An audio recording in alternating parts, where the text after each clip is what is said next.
El día de hoy nos adentraremos en la poesía de Luisa Fernanda Delgadillo Sáiz, también conocida como Ángel Blanco, poeta divagué que ha hecho de la palabra un eco de lo invisible. Antes de prender el micrófono, cierra los ojos y déjate mecer por este viento que trae susurros llaneros y notas de arroyo. Prepárate para descubrir la luz que nace en el secreto de un verso. Bienvenidos a las Crónicas de Vincent, donde las historias no solo se escriben con tinta, también se escriben con cicatrices, con sombras y luces de aquello que fuimos y de lo que aún podemos ser. Esto es Las Crónicas de Vincent. Luisa, iniciemos este podcast con la siguiente pregunta. De pronto puede sonar a cliché, pero creo que es la más correcta en este preciso momento. ¿Cuándo supiste que eras poeta? ¿Fue un instante? ¿Fue una pérdida? ¿O sencillamente una revelación? Muy buenas tardes. Bueno, ¿cómo me di cuenta que sí era poeta o que me estaba convirtiendo en poeta o en escritora? Creo que fue una catarsis y un chispazo eh, del cual salió esta necesidad de escribir y de ser, ¿sí? Entonces, pues bueno, pienso que uno en realidad no sabe, uno experimenta como un chispazo del destino, o sea, un chispazo biológico, llamémoslo también, y un chispazo psicológico.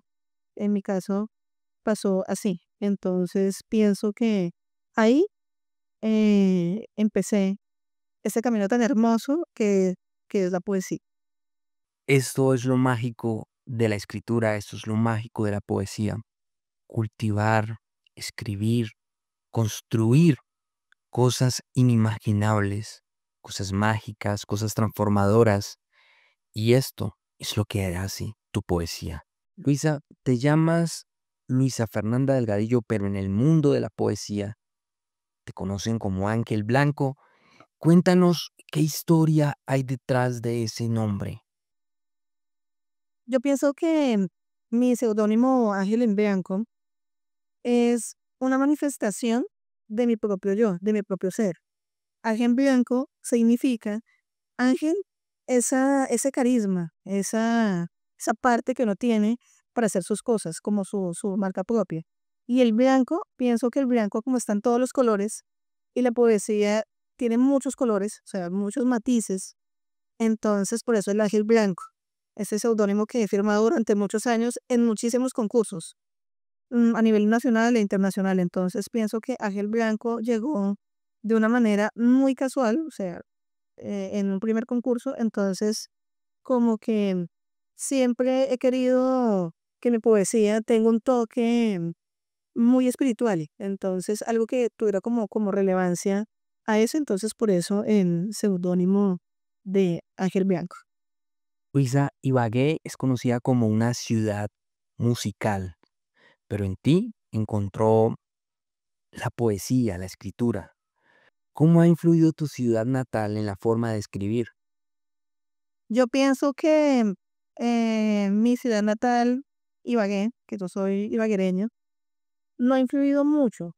Yo pienso que ha influido más los 3 viajes que he tenido a nivel internacional y también la parte de viajar mucho por Colombia.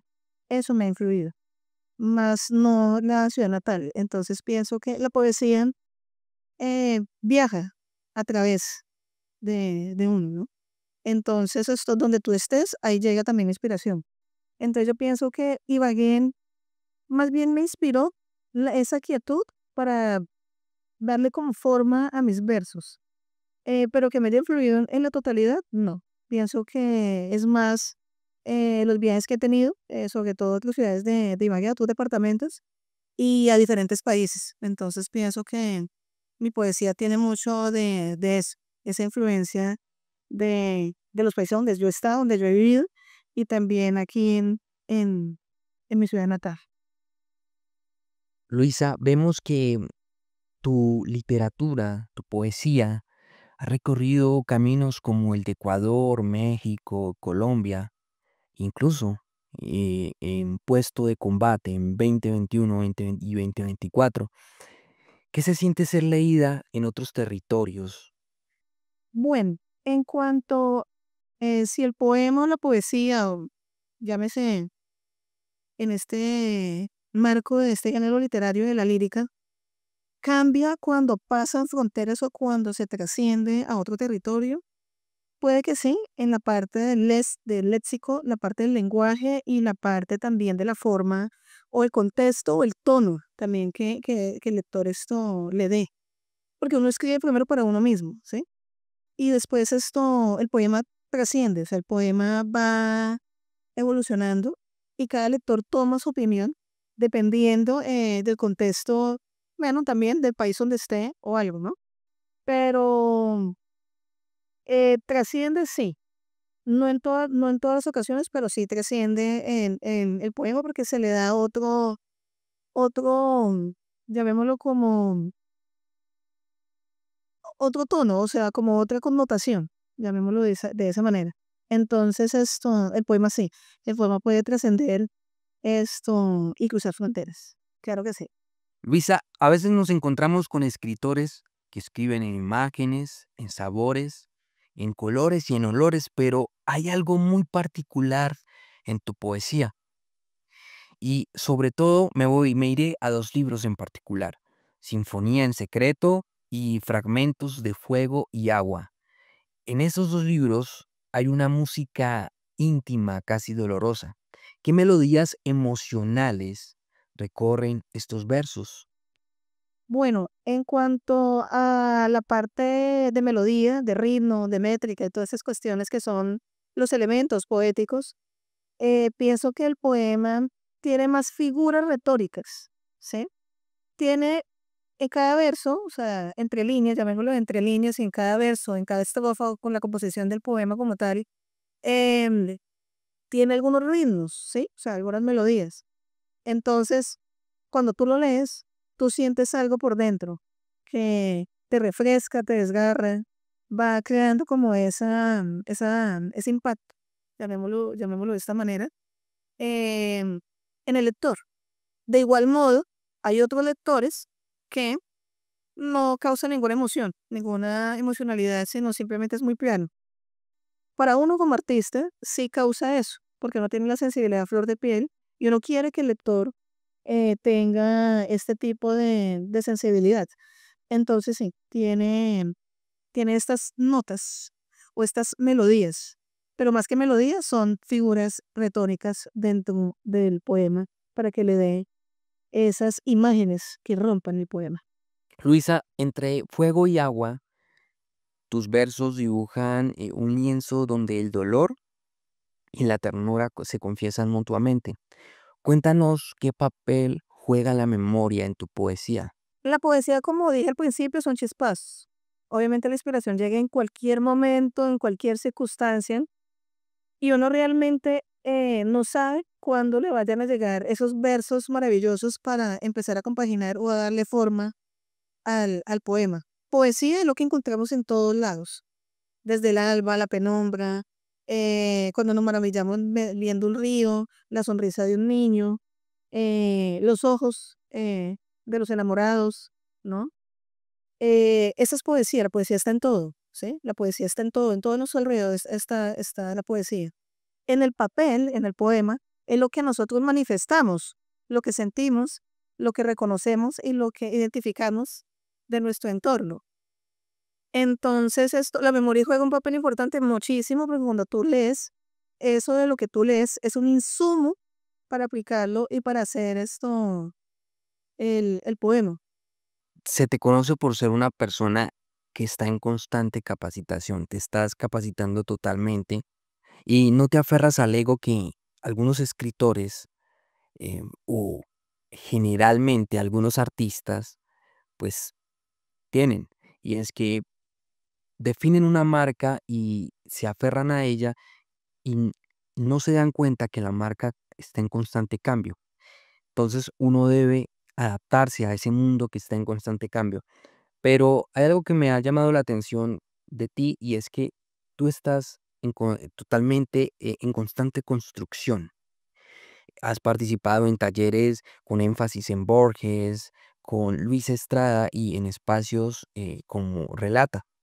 Cuéntanos qué has descubierto de ti misma en esos encuentros. Yo pienso que la poesía hace una catarsis y uno se descubre dentro de sí. Eso es muy íntimo, o sea, uno se emancipa, uno trata como de crear y al mismo tiempo uno se va encontrando y va sacando cosas que están dentro de uno. Porque es que, llamémoslo de esta manera, y esto no tiene nada que ver con la poesía, pero uno no puede dar de lo que uno no tiene dentro, ¿sí? Entonces, ¿qué es lo que pasa? Tú te encuentras y buscas algo cuando escribes, ¿sí? Buscas que te lean, buscas esto, reconciliarte, sanar, busca perdonarte, hasta odiar también, o sea, hay muchas emociones. eh, Cuando uno escribe desahogarse, o sea, desahogarse, simplemente escribiendo, escribiendo, escribiendo, que salen las ideas. Entonces, pienso que podemos esto descubrirnos, claramente que sí. Y no solamente en la poesía, también en la narrativa y en cualquier género literario. Recordemos que hay tres: dramaturgia, lírica y narrativa. Entonces nos podemos descubrir en estos géneros literarios y en la poesía mucho más, porque hay mucho más sensibilidad, o sea, todo está a flor de piel, entonces podemos descubrir un mundo muy fértil y muy nutrido para crear. Luisa, en medio de esas experiencias con talleres que has tenido y talleristas, ¿hay alguna frase que te haya marcado y que desees compartir con nosotros?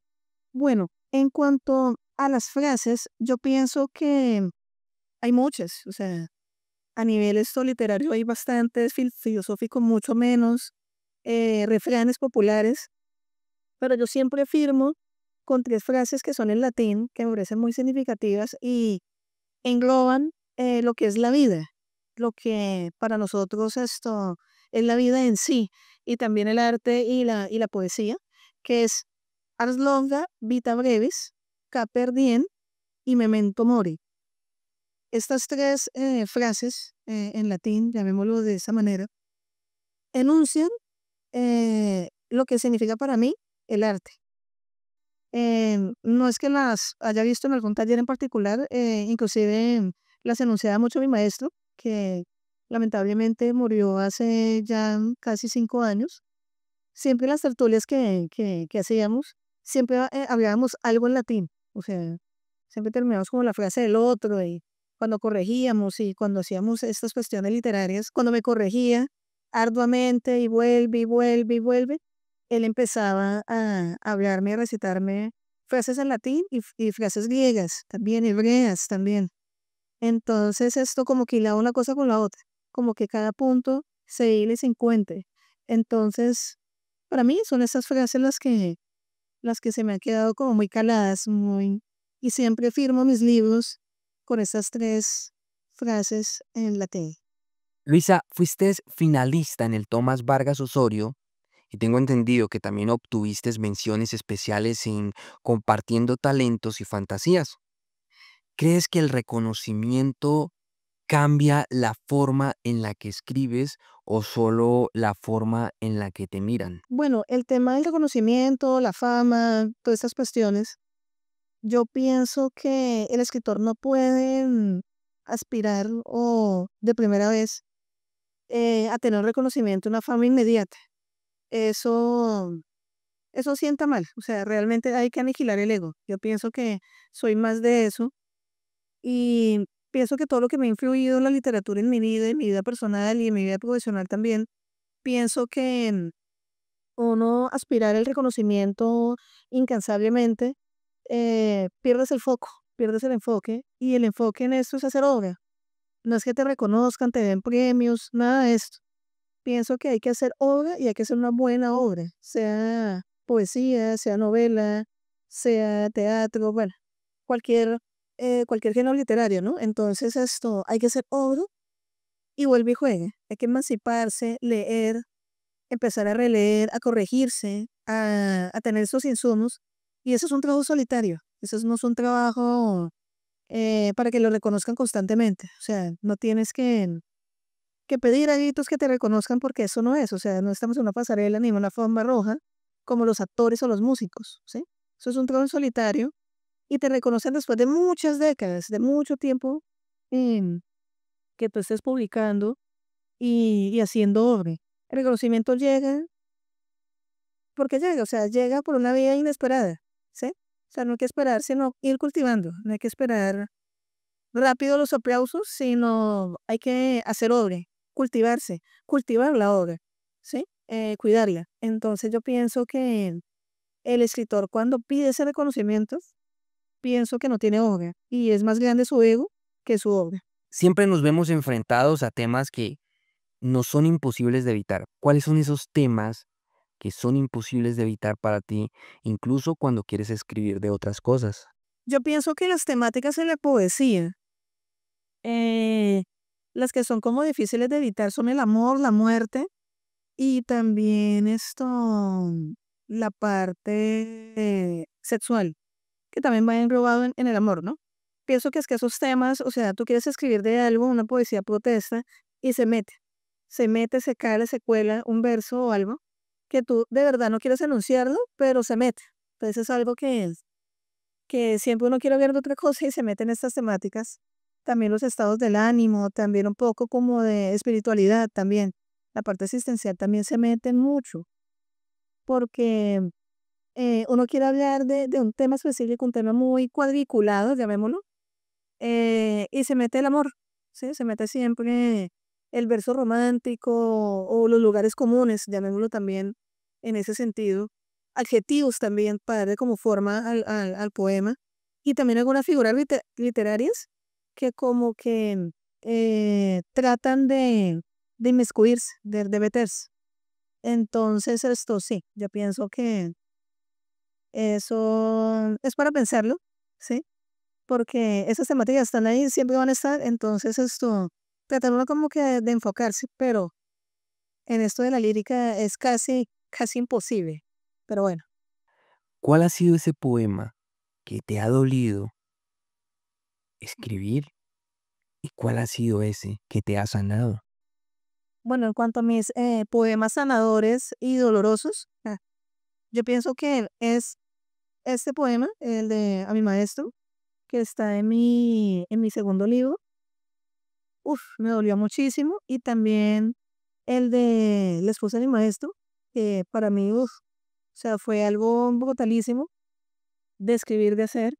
Ellos murieron casi durante pandemia, pandemia, pospandemia, y el destino me dio el regalo de leerle a mi maestro el poema de él y de su esposa, y él falleció a los 3 meses, en el 2021. Yo publiqué mi segundo libro en el 2023 en marzo. Entonces pienso que para mí fue muy doloroso, o sea, fue algo muy doloroso porque yo sabía que se iban a ir, o sea, yo sabía que ellos no iban a estar más. Entonces, pues sí. Y yo creo que poemas sanadores, uf, casi la mayoría que están aquí en el libro, por ejemplo, como las plegarias, aquí enuncio a Dios de una forma muy particular desde mi visión, profecía, oración, verdad, em, también otros poemas, pues también al inicio del libro, por ejemplo, naturaleza, arte, raíz y sueño, soy cóctel, bueno, que son poemas que me han sanado algunos temas específicos, vuelve y juega sobre la espiritualidad y el amor. Entonces, para mí, por ejemplo, este segundo libro ha sido muy sanador. Este primer libro, el mío, el de Sinfonía en Secreto, también ha tenido poemas igual dolorosos y sanadores, pero yo pienso que en ese primer instante, yo creo, en esa primera catarsis que fue en el primer libro, pienso que la mayoría han sido sanadores. Muy pocos, de pronto los que son más dedicados como a la muerte, son los que son más dolorosos, porque es que es un tema controversial, es un tema polémico, siempre enunciarlo en la poesía. Entonces, pues bueno, también aquí en mi primer libro salen muchos también poemas sanadores y también dolorosos, llamémoslo de esa manera. Luisa, ¿qué significa para ti ser una poeta joven y mujer en el contexto colombiano actual y qué retos crees que trae esto? Ser poeta, mujer y joven aquí en nuestro país, eso es lo más difícil que, que se puede, no sé, vivir, ¿sí? Porque el arte no se vive. Seamos realistas y seamos claros y concretos en eso. No solamente en eso de la literatura, sino en la mayoría de cuestiones y de las aristas culturales y del arte, ¿sí? Los actores, los pintores, los músicos, los artistas plásticos, bueno, compositores, bueno, esto aquí es una amplia gama. Pero hablemos de los escritores y sobre todo el contexto de ser mujer, aún todavía hay ese estigma de la poeta o de la escritora colombiana.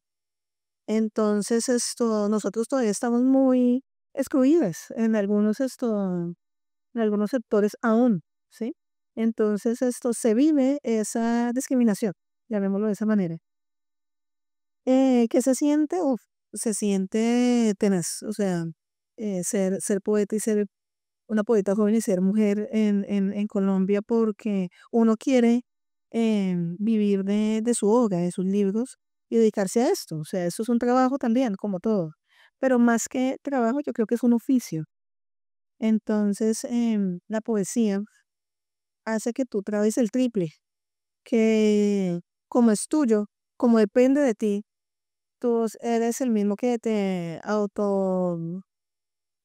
autocriticas, te apoyas, siempre está como uno pendiente y encima de sus cosas, o sea, de sus escritos, de su obra. Entonces, es difícil. Yo pienso que Colombia es un país todavía analfabeta a nivel educativo y también a nivel cultural. Entonces yo pienso que es muy difícil, realmente.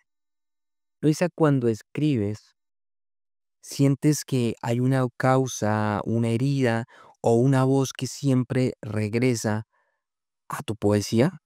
Bueno, en el poema o en la poesía en general, siempre hay algo que vuelve.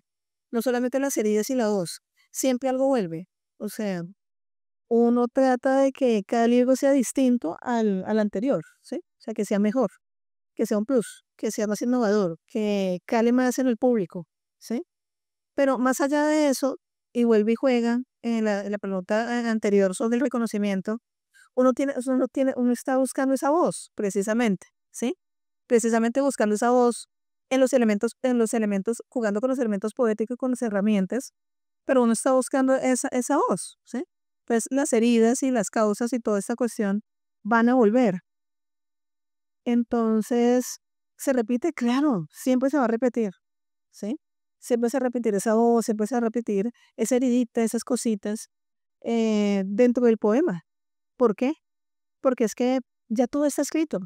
O sea, nosotros no estamos haciendo, creo que no conozco, o si conozco, conozco pocos poetas o escritores, de pronto que admire o que no sean mis colegas, tanto hombres como mujeres, que hagan algo nuevo. O sea, todo está escrito, tanto en la narrativa como en la lírica.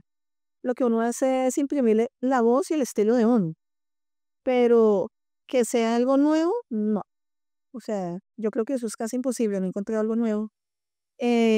No soy una lectora rigurosa, pero soy lectora. Entonces pienso que uno tiene que mirar de que todos los poemas tienen una causa y una herida y algo que contar entre líneas. Luisa, cuando escribimos, normalmente es nuestra manera de decirle al mundo esto es lo que somos, esta es nuestra naturaleza.